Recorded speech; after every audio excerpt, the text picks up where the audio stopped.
Halo warga Jakarta, kembali lagi episode talk show KPA Komisi Penanggulangan AIDS Provinsi DKI Jakarta berkolaborasi dengan Dinas Komunikasi, Informatika dan Statistik Provinsi DKI Jakarta dan Berita Jakarta. Menjadi lanjut usia adalah sebutan bagi seseorang yang telah mencapai usia di atas 60 tahun, baik yang masih produktif ataupun sudah tidak produktif. Pada dasarnya mereka yang berusia antara 49 sampai 59 tahun pun sudah dianggap mendekati lansia atau biasa disebut dengan pralansia. Seseorang lansia akan mengalami penurunan kemampuan baik secara fisik, psikis, dan terjadinya peningkatan resiko beberapa penyakit yang menyebabkan kematian. Lalu apa hubungannya antara HIV dan lansia? Ada 3 jenis lansia dengan HIV, yaitu 1. Orang yang sudah lama hidup dengan HIV, 2. Orang yang terinfeksi HIV yang baru saja mengetahui status HIV-nya, dan yang ketiga, orang yang baru terinfeksi HIV tapi sudah memasuki usia lansia atau lanjut usia. Kurang lebih separuh orang yang berada pada status lansia, dan kita akan mengetahui berapa jumlah mereka sebetulnya. Dan kita akan juga mengetahui apakah ODIF lansia memiliki resiko yang lebih tinggi daripada lansia tanpa HIV. Memperkenalkan diri, saya Rita Wahyuni dari Komisi Penanggulangan AIDS Provinsi DKI Jakarta, dan saat ini saya ditemani oleh 2 narasumber. Apa kabar, Dok? Mas Sam, apa kabar? Saya akan perkenalkan, satu adalah Dr. Maria Katlea dari Puskesmas Kecamatan Senen, Kota Administrasi Jakarta Pusat, ya Dok ya? Betul. Saat ini sebagai pengelola program HIV dan jiwa Ya, di Puskesmas Kecamatan Senen. Dan satu lagi kawan kita, narasumber adalah Mas Sam Putra. Apa kabar Mas Sam? Baik. Baik. Dok. Beliau adalah petugas penelusur untuk wilayah DKI Jakarta untuk program Sahati dari Jaringan Indonesia Positif. Saya akan berbincang dan menanyakan seputar lansia dan HIV. Mas Sam, saya panggil Sam aja, boleh? Bebas. Bebas, baik. Saya Mas akan, aja Bu, lebih mudah kan? Mas Sam aja ya, baik. Saya akan ke Dr. Maria dulu. Silakan. Baik, terima kasih. Dok, ada yang beberapa yang ingin saya tanyakan. Ini kita sekarang juga sudah memasuki arah ke sana. Tentu faktor usia kita juga bertambah ya. Saya bertambah, mungkin saya bertambah, bahkan dokter juga bertambah. Betul. Kita makin lama akan makin menjadi lansia atau lanjut usia gitu ya Dok ya. Pertanyaan pertama, apakah virus HIV dapat menyerang atau masuk ke tubuh seseorang dengan melihat usia gitu ya Dok, atau faktor usia? Seperti apa tuh Dok kira-kira? kalau untuk HIV sendiri itu tidak mengenal usia. Jadi siapapun, masih anak-anak, masih bayi, atau bahkan sampai lansia pun memiliki resiko yang sama tertular HIV. Gitu. Jadi tidak memandang usia gitu ya Dok ya? Enggak. Baik. Kalau untuk di Puskesmas Kecamatan Senen di mana Dr. Maria juga sebagai pengelola programnya, apakah dari pengamatan monitoring evaluasi soal faktor usia ya Dok ya, apakah memang ada ODIF dengan lansia di sana? Kalau kira-kira ada jumlah berapa gitu Dok? Kalau kebetulan di kami lansia memang tidak ada, tapi untuk pralansia memang ada dan jumlahnya hanya sedikit aja. Jumlahnya tidak terlalu banyak ya Tidak Dok, terlalu ya? banyak. Baik. ODIF lansia yang ditemukan di Puskesmas Senen biasanya itu yang tadi dokter bilang masih pralansia seperti itu ya. Ya. Pada saat dokter mengetahui bahwa dia itu adalah HIV positif, tipe-tipe apa tuh Dok? Apa pada saat dia datang sudah HIV positif atau sudah lama kan dia menjadi HIV positif atau dia baru tahu statusnya? Kalau di kami biasanya memang ada yang sudah dengan pengobatan sudah cukup lama, ada juga yang memang pasien baru positif pada saat pralansianya itu. Terus bagaimana Dok dengan kondisi pralansia ODIF kita itu? Yang pasti pada saat masuk kita akan melihat dulu nih apakah mereka punya penyakit yang lain. Karena biasanya untuk pralansia sudah ada risiko seperti hipertensi atau diabetes atau mungkin ada yang sakit jantung atau yang lainnya. Biasanya kita akan lakukan screening terlebih dahulu. Lalu kita akan lakukan pemeriksaan untuk darah, mungkin untuk fungsi ginjal, untuk gula, fungsi hati, semua kita lakukan pemeriksaan. Jadi kalau memang misalnya di pralansia ini memang ada keluhan, kita akan arahkan untuk ke polip PTM atau polip penyakit tidak menular untuk dilakukan kajian dan pengobatan di sana. Dan untuk HIV-nya sendiri akan dilakukan pengobatan di poli kami. Jadi di puskesmasnya sudah terpadu sekali ya dok ya? Iya. Sangat sekali.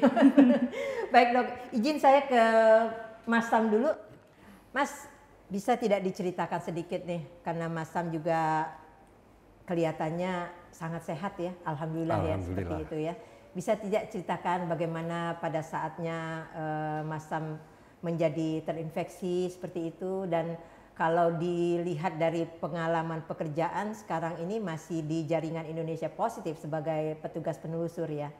Bagaimana? Betul. Apakah yang dikerjakan juga mencari teman-teman dengan faktor usia seperti itu? Ya, terima kasih Bu Dokter. Saya belah-belah dulu ya. Seperti yang tadi dokter bilang, ada 2 pralansia ODIF, orang dengan HIV itu, ada yang memang dia sudah pralansia, dia mengetahui statusnya HIV-nya, ada yang memang dia dari sebelum dia menjadi pralansia, dia sudah tahu HIV-nya. Dia sudah mengetahui status dia kalau di tubuh dia ada HIV, seperti itu. Nah jadi kalau di saya memang dari umur 30-an saya sudah ada HIV di tubuh saya, sudah ada HIV. Sampai dengan usia saya sekarang, di usia saya 57 tahun itu. Kalau mau alhamdulillah masih sehat dan masih bisa bekerja dengan anak-anak Gen Z sekarang di lapangan. Karena penelusur ya, navigator, tracer. Jadi kebetulan juga ada Dr. Mariek, saya juga ada satu tim di Jakarta Pusat. Kebetulan saya memang ada, saya penelusur untuk wilayah DKI, Jakarta Pusat, Jakarta Barat, dan Jakarta Utara. Nah, dengan Dr. Mariek juga saya ada satu tim juga, gitu. Jadi data itu kan dari layanan yang lost to follow up, yang sudah mereka nih nggak kemana nih, lost contact ini, tidak kembali lagi ke layanan. Tujuannya kan semua program ini kan memutus mata rantai supaya tidak menularkan dan ditularkan. Gitu. Nah jadi ada program seperti itu. Gitu. Nah kalau ditanya saya pernah menelusuri yang sudah lansia, karena pada saat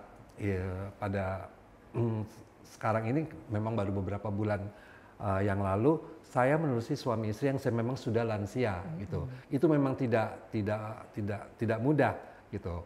Untuk teman-teman yang masih muda bertemu dengan orang yang sudah tua, suka agak nggak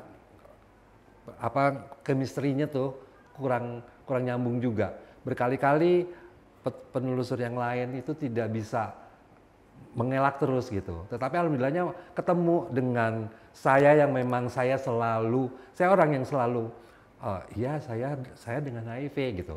Jadi nggak karena saya sehat ya. Jadi ketemulah gitu. Kita obrolan dulu. Tujuannya kan kembali nih gitu. Akhirnya dia mau kembali gitu. Ada beberapa di Jakarta masih hitungan jari lah gitu, yang memang sudah lansia, bukan pralansia, lansia, dan kembali lagi. Tadinya dia udah deh pasrah gitu. Tetapi kan dengan kita bicara lebih dalam, kita membuka,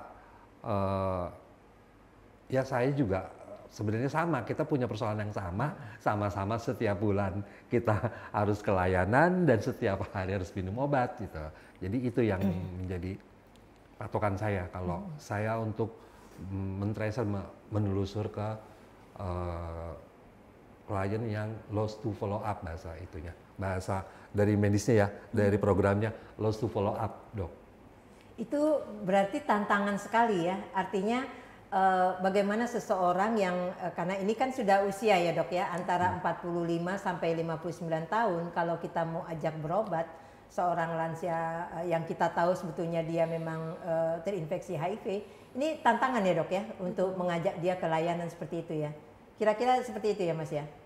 Sangat menantang sekali sampai akhirnya mereka mau diajak ke layanan. Ya, tantangannya itu kan tidak semua dia akan membuka dengan anaknya, apa dengan istrinya, tantangannya itu.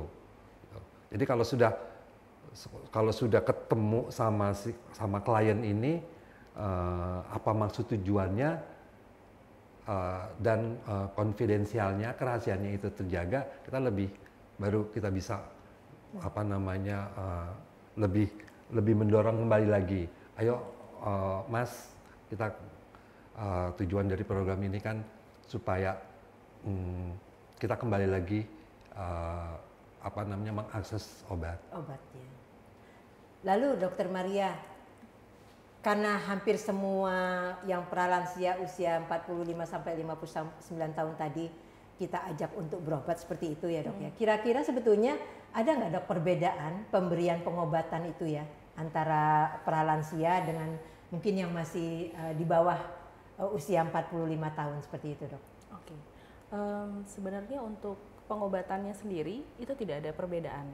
Tapi kembali lagi memang pada saat awal kita akan melakukan pemeriksaan fungsi ginjal. Jika memang ada masalah dari salah satu pemeriksaan seperti fungsi ginjal atau yang lainnya, kita akan ada perbedaan untuk konsumsi obatnya. Gitu. Untuk yang saat ini kami memang biasa pasien baru kita berikan TLD. Tenofovir, Lamivudin, dolutegravir. Tapi kalau memang mereka atau lansia ini memang ada masalah dari fungsi ginjalnya, kami akan memberikan obat yang berbeda. Itu ada dolutegravir dan Duviral. Dari pengalaman yang diberikan dok selama ini kepada pengobatan untuk pralansia tersebut, apakah ada mereka merasakan efek samping dari dosis yang diberikan misalnya? Untuk sejauh ini dari pasien-pasien kita tidak ada keluhan, karena kebetulan TLD ini termasuk obat yang baru dan keluhannya itu sangat-sangat minim, hampir tidak ada gitu. Jadi untuk keluhan sejauh ini sih sebenarnya nggak ada. Berbeda sama mungkin obat yang zaman dulu mungkin pernah ngalamin Pak. Ya. Gimana manggilnya? Oma ya? Opa. Om. Ya memang dulu kan sebelum kita dirubah menjadi TLD dan TLE, FDC dulu kan kita masih meminum obat itu 12 jam. Kita masih pakai Neviral, Duviral gitu kan. Yang bahasa kita bilangnya Nevi-Duvi itu efek sampingnya memang luar biasa ya. Yang ruam-ruam, yang mualnya antara ada yang sebulan, 2 bulan, ada yang sampai setahun gitu. Kalau sekarang TL itu minim sekali. Minim efek sampingnya. Lalu kalau untuk memantaunya seperti apa itu dok? Untuk pralansia, karena ini kan gini ya, kenapa kita fokuskan kepada pralansia? Ini usia-usia ini kan rada rentan ya untuk dimintakan. Nanti juga mungkin saya akan mati juga ujung-ujungnya misalnya seperti itu dok. Padahal kan kita tidak mengharapkan seperti itu ya. Kalau kita rajin minum obatnya tentu seperti Mas Sam ini kan sehat bugar seperti itu. Bagaimana dok cara memantaunya dok? Cara memantaunya biasanya dari kami, setiap setahun sekali kita akan melakukan pemeriksaan Viraload. Itu untuk melihat jumlah virus yang ada di tubuh. Selain itu, kita juga ada pemeriksaan darah rutin. Jadi setiap 1 tahun sekali kita akan lakukan pemeriksaan lengkap. SGOT, SGPT, fungsi ginjal, gula darah, kolesterol, trigliserid, biasanya kita akan lakukan di setiap tahun. Tapi kalau misalnya per 6 bulan mereka memang ada keluhan, biasanya kita akan lakukan pemeriksaan ulang. Gitu. Jadi tetap ada pemantauan dari pasien-pasien juga. Kalau misalnya ada keluhan lain di luar dari HIV-nya sendiri, kita akan lakukan pemeriksaan lebih lanjut. Itu dari sisi medis ya dok ya, jadi setiap 6 bulan atau 1 tahun pasti ada pemeriksaan secara rutin. Secara psikologis sebetulnya seperti apa dok? Apa yang dialami karena mereka juga memang sudah rentan seperti itu ya, usia sudah cukup lah seperti itu, terkena HIV juga misalnya seperti itu, secara psikologis? Secara psikologis memang kalau di pasien kami mungkin memang ada beberapa yang mengalami depresi.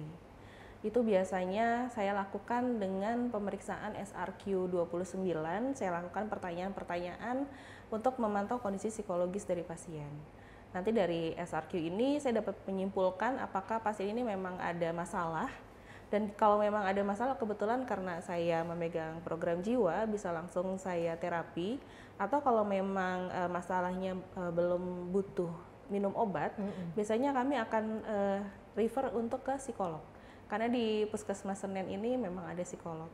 Jadi bisa saya jadwalkan untuk bertemu dengan psikolog kami, setelah itu bisa berkonsultasi. Iya.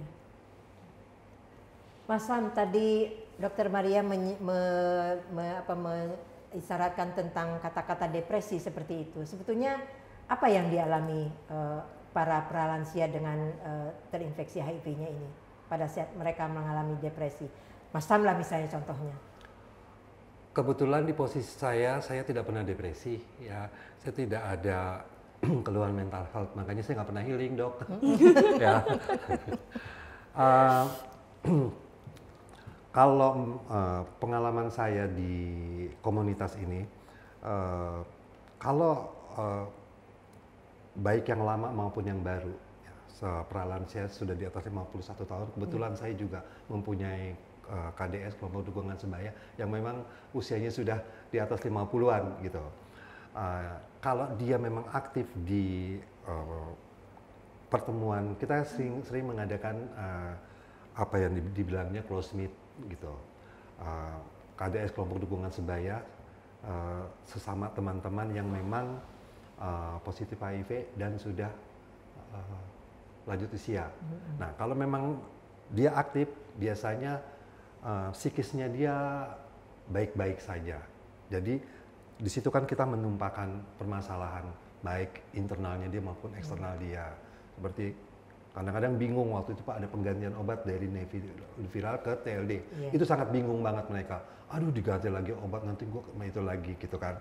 Tapi kalau mereka aktif di kelompok dukungan sebaya itu, mereka sudah punya jawaban dan sudah ada contohnya gitu kan. Maka kelompok dukungan sebaya sebetulnya terbentuk karena ada faktor usianya, atau memang yang muda usia 20 bercampurkah dengan usia 50 tahun misalnya? Iya, sebenarnya saya bercampur karena saya orang lama ya gitu. Jadi yang lama-lama ya masih nyaman nih di KDS saya gitu. Jadi nggak tutup kemungkinan kadang-kadang juga ada yang umur 30 lebih. Kita campur aja kadang-kadang gitu. Nggak harus melulu yang pralansia. Cuman kalau kadang-kadang saya kan bertanya juga nih sama anggotanya, ini mau ada ini baru, dia kan masih menjaga itunya kerahasiaannya kadang-kadang. Aku ntar dulu deh kalau gabung sama ini. Jadi saya sebagai yang koordinator harus bisa mengotak-kotakan ini gitu kan. Seperti itu, Dok. Di kelompok dukungan sebaya ini, apakah kita membicarakan tentang seandainya ada teman kita yang bosan minum obat seperti itu ya? Ini bagaimana mengajak mereka jangan bosan, bahwa kita tuh harus minum obat seumur hidup seperti itu? Ya, waktu anggota itu mau bergabung dengan kita, pertanyaan saya memang diawali apakah pernah ada rasa bosan gitu, karena hampir semuanya biasanya gue bosen minum obat gitu kan, capek ya setiap hari, gue mau cuti obat karena zaman dulu ada cuti obat gitu kan, cuti minum obat gitu dulu ada ya, itu dulu. Jadi biasanya kalau misalnya kita bergantian mengingatkan, kita tahu nih, kita kan punya daftar nih dia ada yang ngambil obat tanggal 20, ada yang ngambil obat tanggal 10, kita mundurin kan biasanya, nggak 31 jadi 30, itu biasanya perhatian kayak gitu. Itu Mas hari ini udah akses belum gitu kan, terus minum obatnya gimana gitu, pertanyaan yang enteng, tapi akan ketahuan karena kan nanti hasil VL-nya yang per 6 bulan sama CD4-nya bisa terlihat dari situ. Kita terlihat kan ini ada apa ini kata. Auto VL-nya dia terdeteksi gitu kan. Lah kan kita di awalnya kemarin dia undetect, kenapa nih, itu berarti ada permasalahan. Itu biasanya kita akan lebih ke berdua dulu berbicara. Saya sebagai yang dituakan ya, yang paling lama dan yang aktivis gitu, jadi saya dulu berbicara dulu. Kalau dia mau lempar ke circle, saya izin dulu sama dia. Ya, Dokter Maria, saya kembali sebentar. Iya. Bahwa pasien untuk usia 45 sampai 59 tahun, apakah bisa menerima status dirinya seperti itu? Adakah dari sisi kejiwaan gitu ya, Dok ya?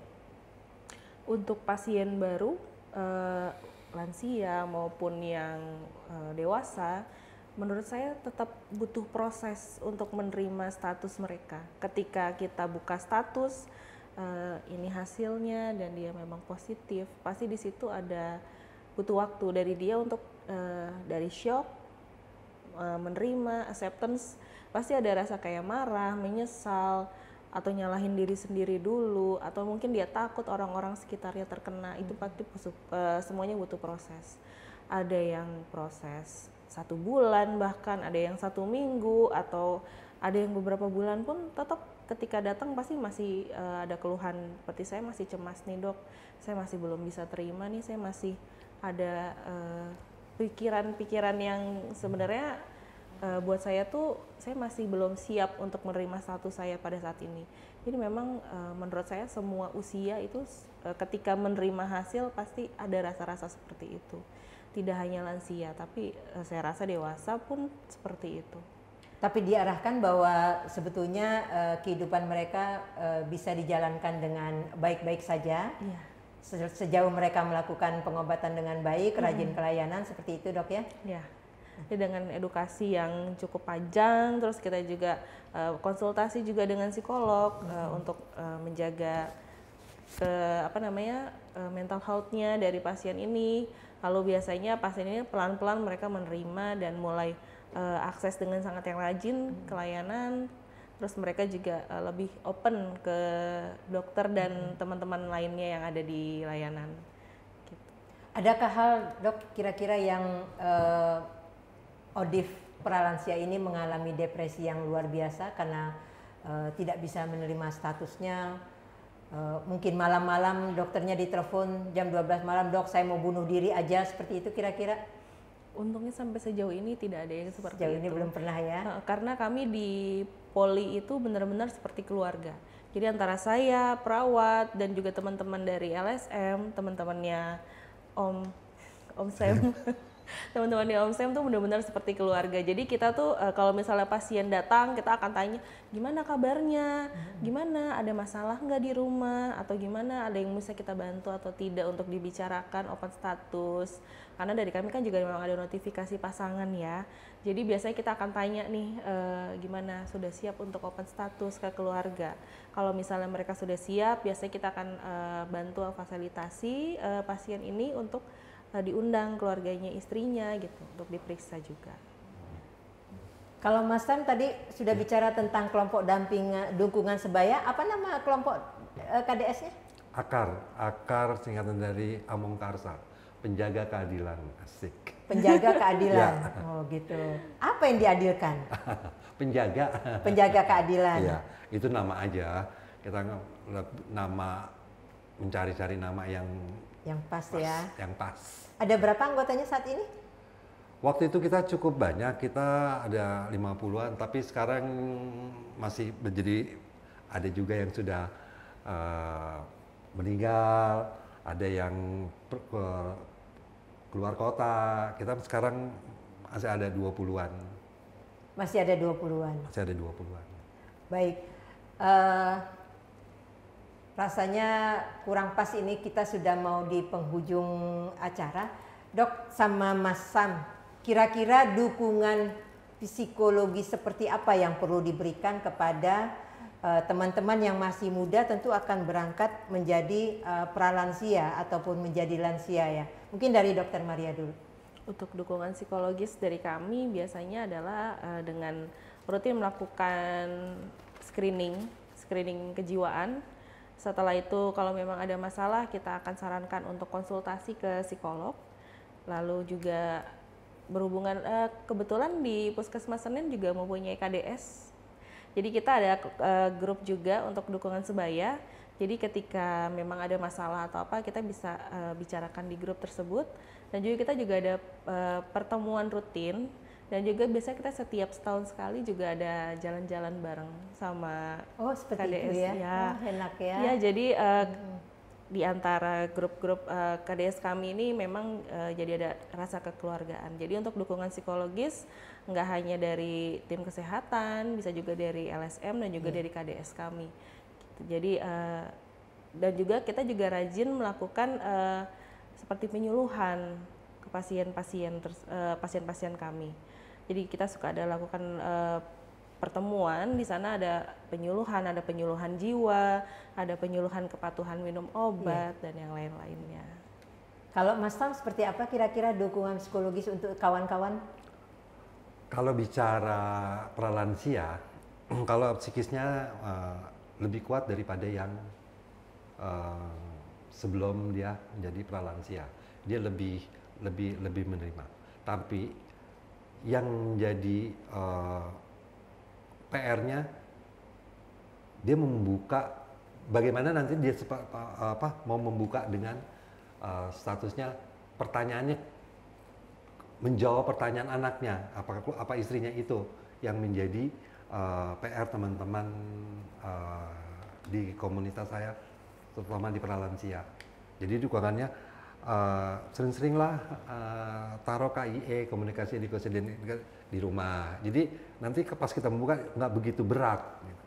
Saya mendukungnya bawalah taruh di ruang tamu apa di dekat TV. Gitu. Biar dia baca apa sih dasar-dasar HIV. Kalau kan sebenarnya kan itu informasi. Kalau informasinya itu sudah masuk dasar HIV itu tidak kayak nggak menjadi momok kan. Gampang sekali kita iya, banyak bukti kalau orang dengan HIV saya sudah 20 tahun tetapi dokter lihat sendiri sehat-sehat aja saya sehat-sehat aja gitu. Alhamdulillah. Gitu. Jadi informasinya itu yang tapi kan kita harus ini nih habis kayaknya terlalu itu banget ya. Sering aja kita taruh itu KIE informasi dasar-dasarnya dulu. Intinya informasinya yang lebih baik ya. Baik, terima kasih Dr. Maria Katreya dan Sam Putra. Warga Jakarta, saya akan mengakhiri segera talk show HIV/AIDS ini dan terkait dengan lansia dan HIV, maka pendampingan pada ODIF lanjut usia melalui pendekatan media sosial perlu dilakukan. Selain itu perlunya psikologis, ekonomi, pendidikan maupun dari sisi pembekalan spiritual. Terdapat beberapa hal yang perlu dilakukan terkait dengan lansia karena adanya penuaan maupun sisi psikologis dan adanya perubahan yang terjadi karena adanya virus yang membedakan antara HIV pada lansia maupun yang bukan lansia. Terima kasih dan kita berharap semua ODIF lansia tetap sehat dan beraktivitas. Sampai jumpa.